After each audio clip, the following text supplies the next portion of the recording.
The Labor Day weekend sale is on at Tanger Outlets. Score up to 70% off at top brands like Nike Factory Store, Crocs, J. Crew Factory, Gap Outlet, and so many more. Refresh your wardrobe with the latest arrivals for less from all your favorite brands this Labor Day weekend. Tanger Outlets, always on trend, always on sale. Plan your trip at Tanger.com. You're listening to the Archaeology Podcast Network. You are now entering the Pseudo-Archaeology Podcast, a show that uncovers what's fact, what's fake, and what's fun in the crazy world of pseudo-archaeology.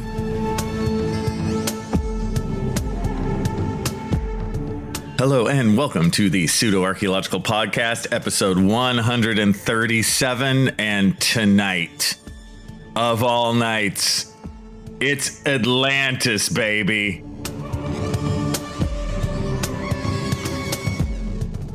Okay, it's time. Episode 137. I've been doing this since episode 94, something like this, and I have never tackled Atlantis. So why haven't I done this? It's because I swear I fear it a little bit. Why do I fear Atlantis? It's because to trace the story of Atlantis is basically to trace the entirety of pseudoscience and the entirety of pseudo-archaeology. It just gets really big. And I wanted to kind of make my notes narrow enough to make some sort of sense. And since this story is so large, I mean, I'm sure I'll leave out some twist or some turn or some story that you've heard of that I didn't cover. And I am sorry for that. See, I'm already saying I'm sorry. It's pathetic. But I do think I'm able here to kind of give you guys the base backstory to this whole thing and make it make some sort of sense. So why am I ultimately tackling it now? Why have I gotten enough spine to do this? You know, it's because life is short, my friends. And why do I think life is short?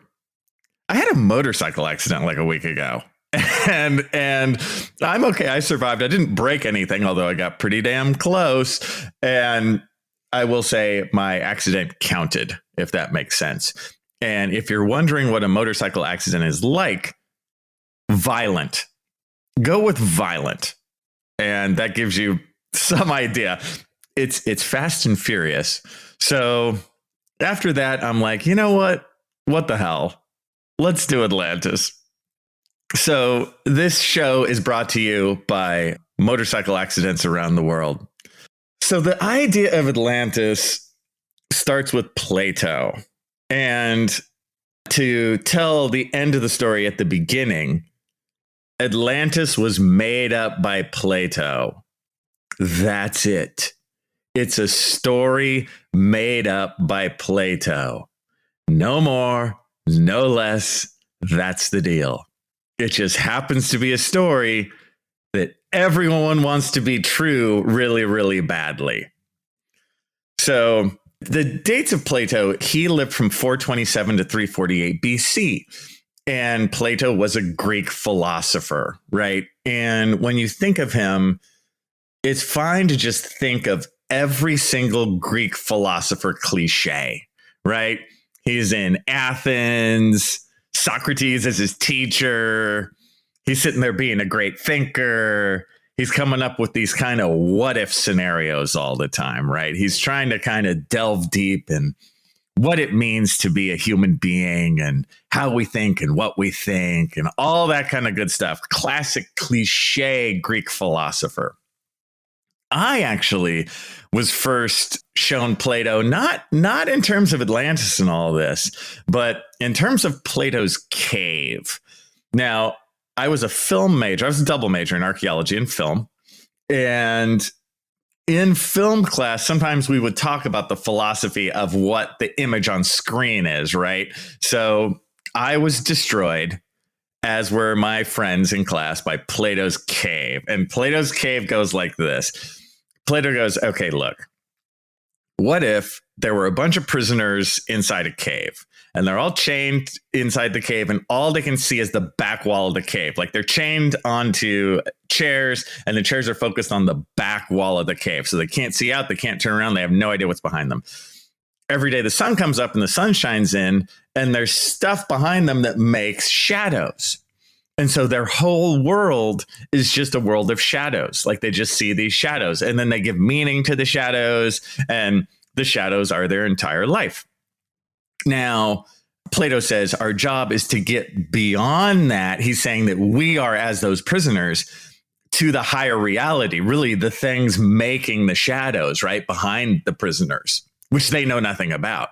But the only way to get to that is through reason, it's through science, it's through math, it's of course through philosophy, right? In order to get to that higher reality and really understand what's truly going on. So that's the allegory of Plato's cave. And why do I tell you this?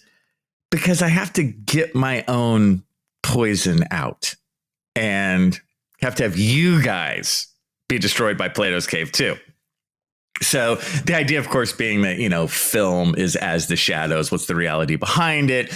It's very much like the movie The Matrix, right? We're just a part of this larger world. But for Plato, we can only maybe touch this larger world, again, through reason, through science, through math, etc. So not only do I tell you that to destroy you and so we can all be together in our destruction, but I also tell you that just to give you a feeling for what Plato's like. These are the kinds of things he talks about. So how does Atlantis fit into this, right? Atlantis is a story that Plato tells. It comes up in two of his pamphlets, I guess you call it. They're called dialogues, right? They're these times when he talks about certain things. They come up in two. They're called Timaeus and Critias. These are two different ones. This doesn't even matter that much. What matters is the story. And realize that as Plato is telling the story of Atlantis, he's trying to get at the nature of the physical world, the nature of us, the nature of reason, the nature of what's right and wrong. He's a philosopher, right? That's what this is. Okay. So according to Plato, in these two dialogues, he explains Atlantis like this. He goes, okay, look, you guys, and think of him as talking to his own students. He goes, look, you guys, what if, let's say 9,000 years ago, otherwise known as long ago, and in a place, well, beyond the Pillars of Hercules, otherwise known as far away. So already he's setting it up as a story that happened long ago and far away, right? 9,000 years ago, beyond the Pillars of Hercules, there was a land called Atlantis. And this land, in many ways, was the opposite of Athens. So in Plato's times, Athens is like the greatest spot, right? And Plato just talks about basically why is it so great? And in order to talk about why Athens is so great, you need the villain, right? You need the opposite side, which he creates as Atlantis. And he goes, look, there's this island nation of Atlantis, and it was created by Poseidon. He brings in the Greek gods into this too. This is a Greek god mythological thing. And out there, it has a ring of three moats, this island nation, and these Atlanteans, over time, they just fell away from the order that is Athens. They didn't respect their gods anymore. They didn't respect, kind of rationality anymore. They weren't good anymore. They went down the wrong path. And they actually attempted 9,000 years ago to destroy Athens, but it ultimately didn't work. And Zeus saw what was going on. And Zeus was completely unhappy and tired of these Atlanteans who did not respect him, did not respect the right way of doing things. So ultimately, Zeus destroys Atlantis, and Atlantis sinks under the waves.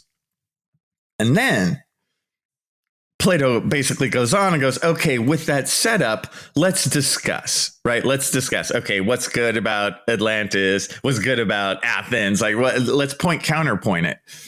But you see, in times since then, instead of us taking Plato's point and discussing what's good and bad about different cultures or philosophies or this kind of thing, everyone goes, wait. Where's that island again? That place sounds awesome.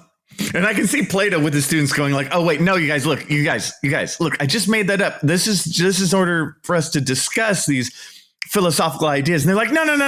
Can you give me like a map or something to that island? Because that like kicks ass. I want to go there. And he's like, so Plato was actually a victim of being too creative with his setup, right? So right there, we have to realize that Atlantis is an allegory, right? It's a literary device to represent the opposite of Athens, right? The opposite of the ideal. And you need to do that in order to discuss different philosophical points, right? You can't just be like, this side's great. Isn't Athens great? Let's talk about how great Athens is. Of course, the next question is, compared to what? It's like, oh, right. Compared to this place I just made up, compared to Atlantis. OK, Atlantis versus Athens. Discuss. OK, now we have somewhere to go. Right. It's so funny. As I talk about this, I was so worried about dealing with Atlantis. But as of this moment, the setup is completely simple. Right. I don't think anybody listening is like, what? This is crazy. No, it's just basically Plato made up this allegory in order to teach his students and in order to have conversations basically in philosophy class. Right. But the allegory was just too good and people want the story to be real. We have modern allegories and creations all the time. Like Darth Vader is a very important character in the other characters of Star Wars in my life. Seriously. Star Wars was the very first movie I ever saw when I was 5 years old. Is Darth Vader real? No, of course not. But should we go try and find evidence of Darth Vader? I heard that they had his cloak in a church. You know what I mean? You see how this happens? When we return, the history of the story of Atlantis after Plato. Are you ready to launch your career to new heights? Visit careers.dish.com/technician now and uncover a world of exciting opportunities waiting just for you. From cutting-edge technology to a supportive work environment, Dish has everything you need to thrive. Don't wait any longer to kickstart your next opportunity. Apply today and join the Dish family where innovation meets opportunity. Visit us online at careers.dish.com/technician. Your future starts now. The Labor Day weekend sale is on at Tanger Outlets. Score up to 70% off at top brands like Nike Factory Store, Crocs, J. Crew Factory, Gap Outlet, and so many more. Refresh your wardrobe with the latest arrivals for less from all your favorite brands this Labor Day weekend. Tanger Outlets, always on trend, always on sale. Plan your trip at Tanger.com.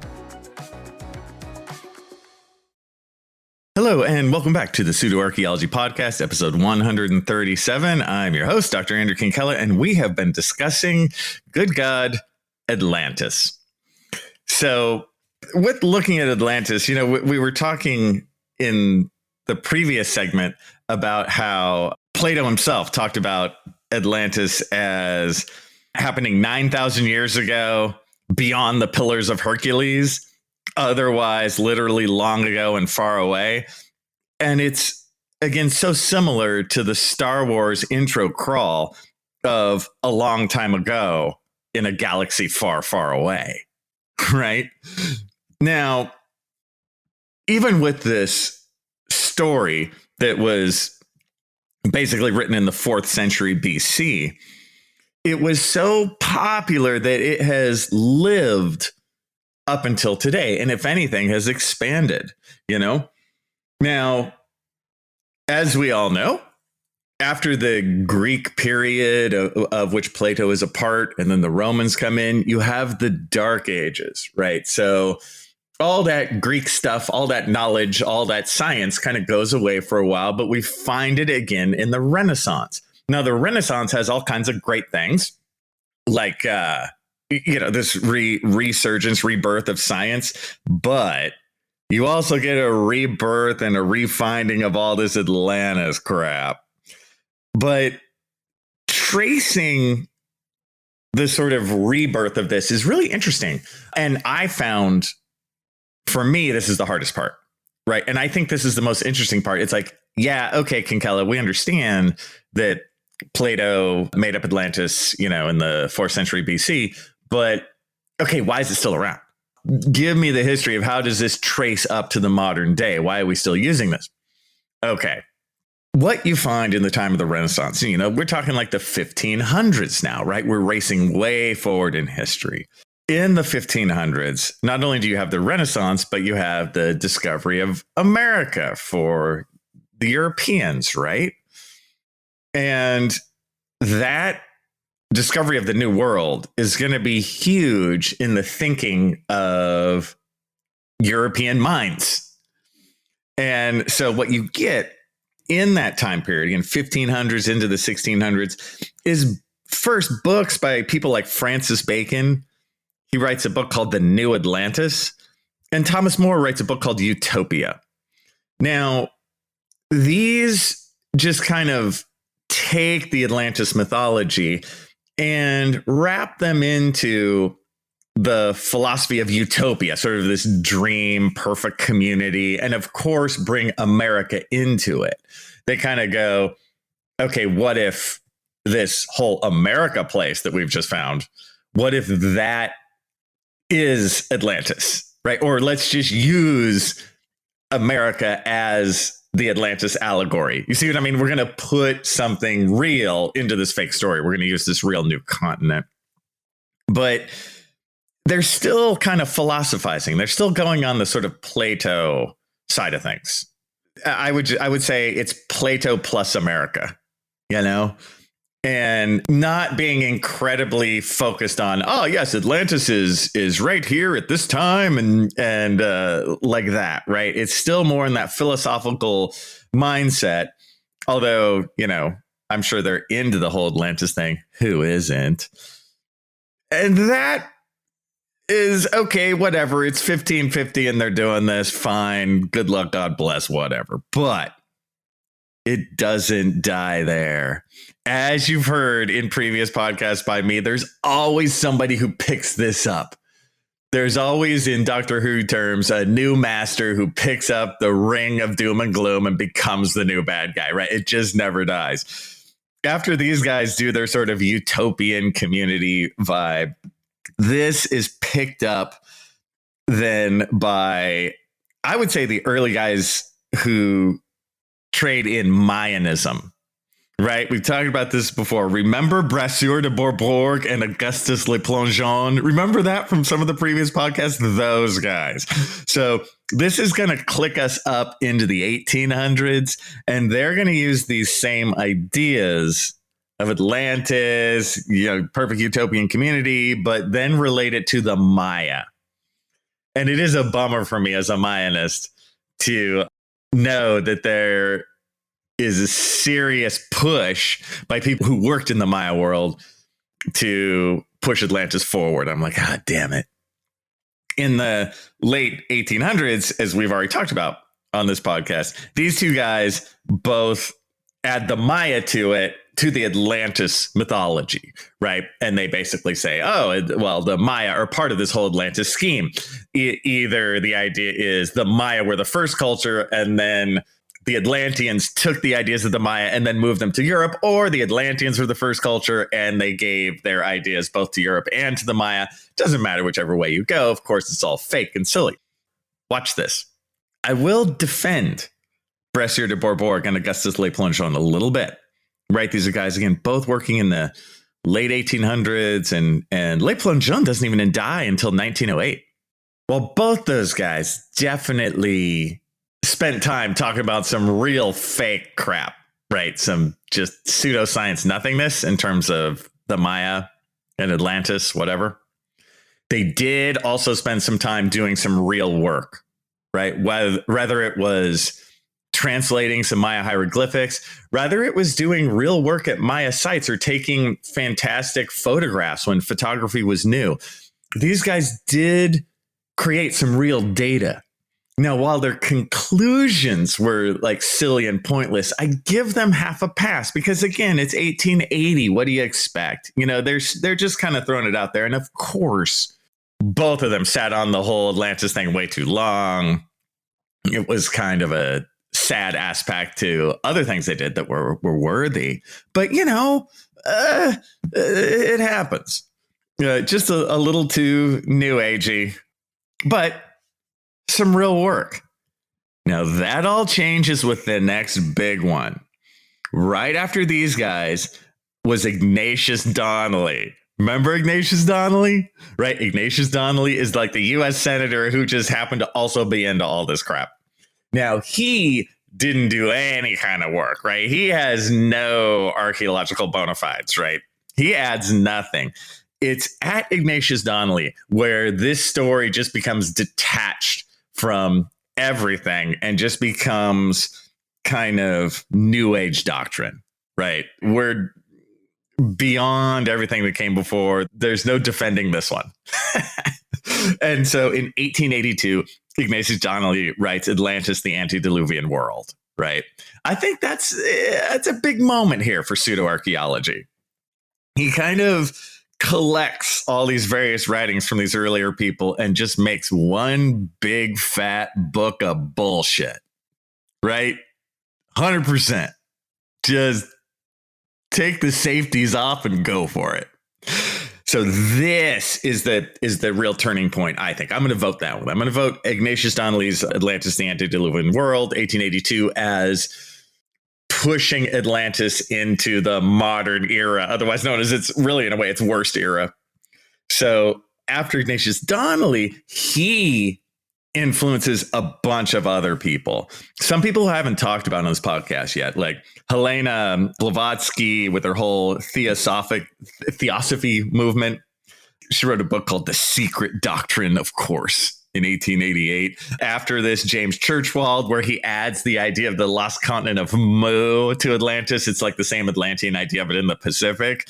That one is really stupid, but in its pure stupidity, it's also really fun. So, dude, James Churchwald, we're going to do him soon. This story's great, man. But he's doing that in like the 1890s. You even go onward to Edgar Cayce, who's a clairvoyant, right? A lot of you probably heard the name Edgar Cayce. And he's doing stuff easily into the 20th century. And all of these guys, they're increasingly kind of just new agey. They're pouring in some of that Masonic secretive silliness, right? That sort of new age religion, Rosicrucianism.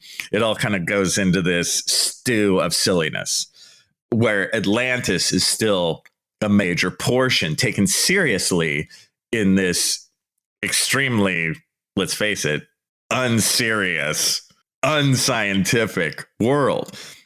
And at this point, once you're at the James Churchwalds and the Edgar Cayces, your next step is like von Däniken with Chariots of the Gods in the 1960s, right? And then, of course, bringing us today to Graham Hancock. So there you have it, basically. Atlantis, and all of these guys believe in Atlantis, sell Atlantis, right? You see how the baton has been passed from Plato, who makes it up. And then you have the Renaissance to like Francis Bacon, Thomas More, who kind of use it still in a philosophical way to talk about utopia and the new world.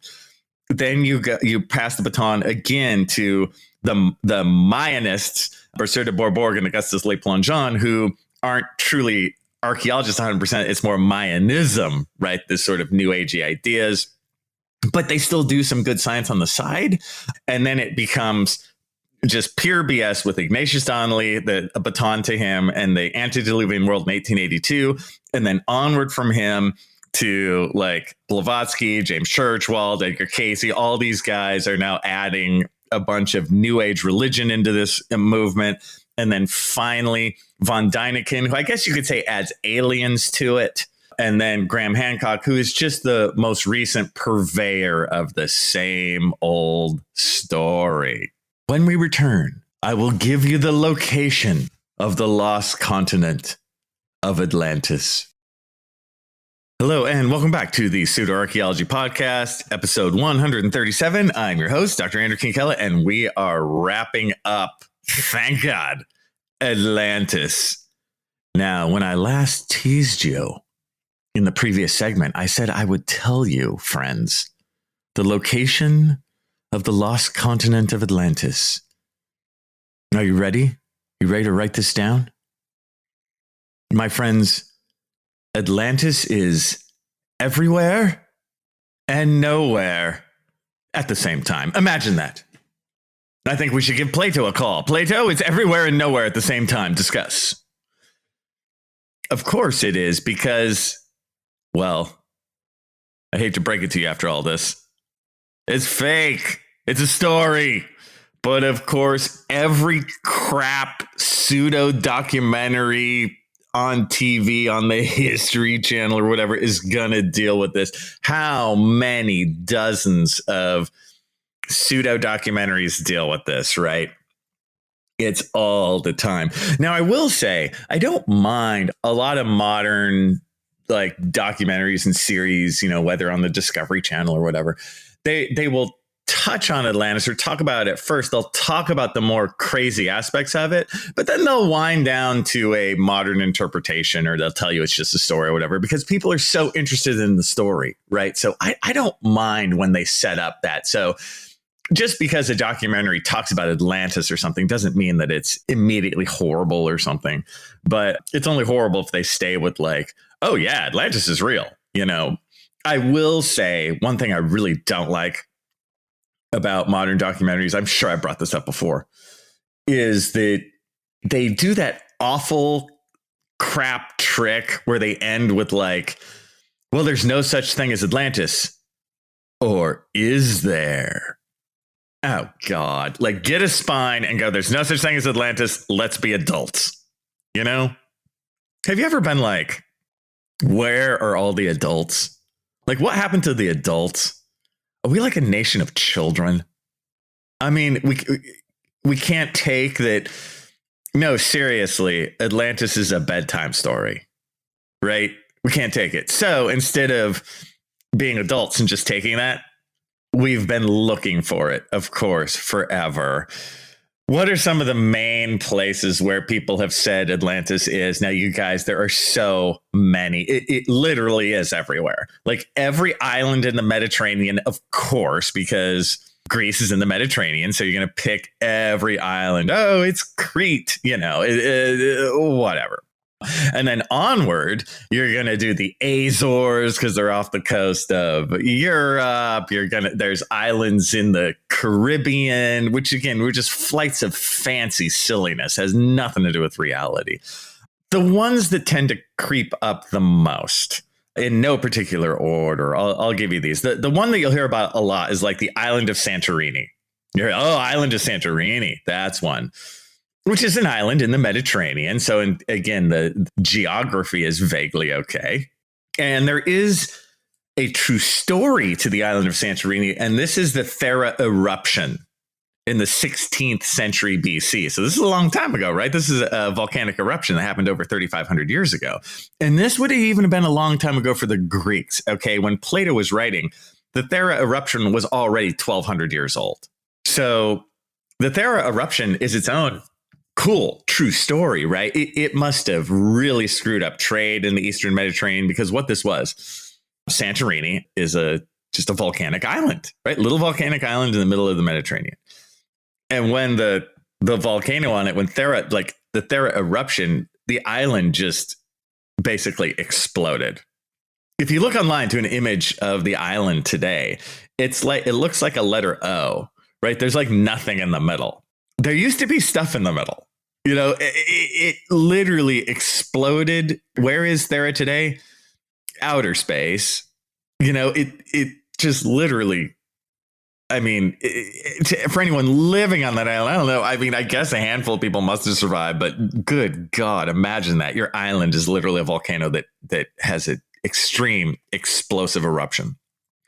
The eruption is so big that, of course, it devastated trade and, networks and that kind of thing in the Eastern Mediterranean. This is something at that time, 16th century BC, that is something that people like the Egyptians would have really experienced the fallout from that, right? And some of the other cultures from that time. But Plato writing Atlantis 1200 years later is not necessarily going to even care or know about Santorini. Now, some people really do a deep dive and they go, well, it's the best possibility of all possibilities, that Plato was just kind of using that real happening as kind of a basis. And I used to be okay with that. Like, I would tell my students, look, if you want an Atlantis, then just have Santorini. But in my old age of anger, post motorcycle accident, I'm like, screw it. No, right? The chances of Plato even thinking of that are basically nil. How many things, again, we're in 2024. How many things from 1200 years ago, how many things from 800 AD influence you on a daily basis? Yeah, I'll say it with you. Nothing, right? How many natural events from 800 AD are you like, oh yeah, I'm going to use that as part of my story? No. So the answer is no, right? Plato didn't use Santorini at all. Come on, he made it up. And it's an easy thing to make up. Again, Atlantis totally makes sense when you're using it as a foil against Athens. So no, I'm tired of the Santorini thing. Let's not bring that up anymore. No, it does not relate to Atlantis. Okay. It's a cool story by itself. It's really great in terms of like ancient Near Eastern Mediterranean history. It's super important, but not for Atlantis. Okay. Second, another one that comes up a lot is, I believe you pronounce it the Richat structure or the Richet structure. I always forget, but people have asked me this. I've even talked about this a little once on one of these shows. But of course, they on the show I was on, because I care about you people, we talked about that and then went to, the reality is there's no such thing as Atlantis. So the Richat structure, this is a geological formation in the middle of Africa. So right there, you're like, Atlantis in the middle of Africa? I know, it's moronic. But what's cool about the Richat structure is that it's just this circular geological formation. Like if you fly over it, it looks like, you'll hear about like the eye of the desert. It's this large, again, circular, concentric, ringed, like stone outcrop, basically large stone outcrop that's been weathered away. So it really looks like kind of an eye, like this huge geological eye looking at you. But of course, since it has several concentric rings out of it, people are like, oh yeah, it's Atlantis. It's just like Atlantis was structured. Remember how I said it had several concentric moats around it? So just because this geological formation has some circles around it, they're like, oh, must be Atlantis. That makes no sense whatsoever. It is a geological formation. I'm not part of big archaeology telling you lies, although I want to join big archaeology. If any of you, if you send me a phone number and email, I need that, because I mean, they owe me, big archaeology owes me a lot of money, like a lot. Anyway, yeah, you'll hear about that one. And of course, if it's an article, it'll start with some crappy clickbait headline like Atlantis in Africa. No. Yeah, no. Again, where do I even go from that? It's just so lame. I can't even joke about it. I can't be like, there's nothing. It's like pathetic. I think the word pathetic works best. Like, let it go. The last one that you'll hear is the stones of Atlantis. The stones of Atlantis. Where are they? Are they in the Mediterranean? No, they're in the Bahamas. They're in the Caribbean. I'd study the stones of Atlantis too, because I could hang out on the Bahamas. You guys, maybe I should say this. The stones of Atlantis are real, and I need to go study them right away. And maybe for like a month. If you can pay my expenses, that'd be great. So the stones of Atlantis are these square-shaped, again, geological formation that's only in like 20 feet of water or something. It's real shallow. They look like these square pillows in a row. It's cool. It looks, from first glance, you go, ooh, that's kind of interesting. But it's an easily explainable geological formation. Like that's it. It's a cool geological formation. There's nothing human made about it in any way. In any way. No, it's geological. Nobody made it. The Atlanteans didn't make it. The modern cultures of the Bahamas didn't make it. The Earth made it. Yep. And that one, again, is just extra stupid. Again, if I was in the Bahamas, I'd totally go snorkeling or scuba diving over there just for laughs, just to be like, look at me, I'm at the Stones of Atlantis. And it's a great tourist attraction. You know, that's cool. But the reality of it is moronic, right? Yeah, Plato was talking about some square stones half a world away that was connected in no way to what he was talking about. I mean, what can I do? What can I do, people? And of course, the Stones of Atlantis, the Bahamas one, was used by Graham Hancock, our friend Graham Hancock, in Ancient Apocalypse, right? He went there and he went scuba diving and stuff. And don't you get his grift there? He got a free trip to the Bahamas. Good for him. Should I do it too? I think that Graham Hancock and I should both go to the Stones of Atlantis and go scuba diving. And he should show me. He should show me the evidence of Atlanteans. I think he needs to do this, right? Graham, you need to drop me a line, dude. I'm scuba certified. I'm ready to roll. You need to confront me. You should. So it's just, I mean, again, the adults. Does anyone know? Can you give me just, again, a line to an adult that I can talk to? Those are the big three that I hear, but of course there's others, always trying to attach an island that sunk under the ocean, you know, to this Atlantean mythology, which is what it is. Now, why has this survived so long?